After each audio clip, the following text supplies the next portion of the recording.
ഒന്നിച്ച് നിർമ്മിച്ച പത്തേമാരിയുടെ ആ ഒരു പത്തേമാരിയോടുകൂടി ആ ബന്ധം കുറച്ചുകൂടി നന്നായി. അതിൻ്റെ ഷൂട്ടിങ് നമുക്കറിയുന്നത് പോലെ ദുബായിലും ഫുജറയിലും കോർഫുഖാനിലും വെച്ച് നടക്കുമ്പോൾ സന്തത സഹചാരിയെ പോലെ ആ ഷൂട്ടിംഗ് വേളയിൽ മുഴുവനായിട്ടും ശ്രീനിയേട്ടൻ്റെ കൂടെ ഉണ്ടായി എന്നുള്ളത് ഒരു ഭാഗ്യമായി കണക്കാക്കുന്നു. അങ്ങനെയുള്ള സമയത്ത് ദുബായിലെ ഷൂട്ട് കഴിഞ്ഞ് അദ്ദേഹത്തെ ഫുജറയിൽ ഒരു ദിവസത്തെ എത്തിക്കേണ്ട ഒരു ആവശ്യം വന്നപ്പോൾ ഉച്ചയ്ക്ക് ഭക്ഷണത്തിന് ശേഷം ഞാൻ വന്ന് പിക്ക് ചെയ്യാമെന്ന് പറഞ്ഞ് അവസാനം പിക്ക് ചെയ്യാൻ വേണ്ടി വന്ന് ഞാൻ ഭക്ഷണം കഴിഞ്ഞിട്ട് ഉറങ്ങിപ്പോയി. 3 മണിക്കൂറുകൾ ശേഷം 5 മണിക്കാണ് അദ്ദേഹത്തിൻ്റെ റൂമിലേക്ക് എത്തുന്നത്.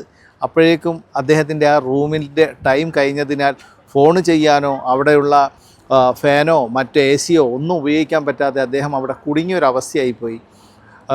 അത് മനഃപൂർവ്വം ചെയ്തതല്ലെങ്കിലും ഞാൻ അവിടെ പോയപ്പോൾ അദ്ദേഹം നല്ല ചൂടായിരുന്നു. എൻ്റെ അടുത്ത് വല്ലാതെ ദേഷ്യപ്പെട്ടു. ഞാൻ നിങ്ങളുടെ കൂടെ വരുന്നില്ല എന്നൊക്കെ പറഞ്ഞു.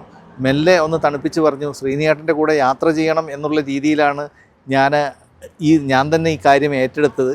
അവസാനം വണ്ടിയിൽ കയറി ഒരു 20 മിനിറ്റോളം അദ്ദേഹം സംസാരിച്ചില്ല. കുറച്ച് കഴിഞ്ഞപ്പം പറഞ്ഞു, ശ്രീനിയേട്ടൻ ഞങ്ങൾ ഒരു 1.25 മണിക്കൂറോളം എത്താനുണ്ട്, നിങ്ങളിങ്ങനെ മസിൽ പിടിച്ചിരിക്കില്ലെന്ന് പറഞ്ഞപ്പോൾ പുള്ളി ചിരിച്ചു.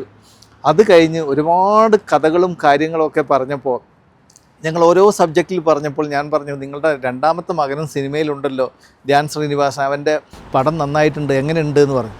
ഞാനത് കണ്ടില്ല എന്ന് പറഞ്ഞു. നിങ്ങൾ ഒരച്ഛനായിട്ട് ആ സിനിമ കണ്ടില്ലേ എന്നുള്ള അത്ഭുതത്തോടെ ചോദിച്ചപ്പം ഞാൻ കണ്ടില്ല, നിങ്ങൾക്ക് വേറെ എന്തെങ്കിലും പറയാനുണ്ടോ എന്ന് ചോദിച്ചു. അപ്പോൾ അങ്ങനെ ചോദിച്ച് എനിക്ക് അതൊരു വലിയൊരു അത്ഭുതവും ജിജ്ഞാസയൊക്കെ ആയി.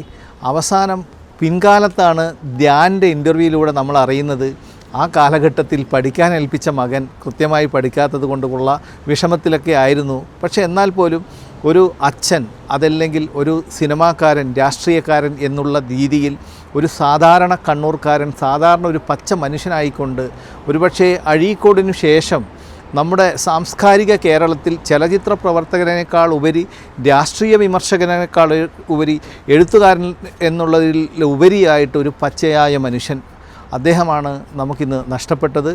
തീർത്തും മലയാളത്തിൻ്റെ വലിയ നഷ്ടം തന്നെയാണ്. അദ്ദേഹത്തിൻ്റെ കൂടെയുള്ള ഒരുപാട് അനുഭവങ്ങളുണ്ട്.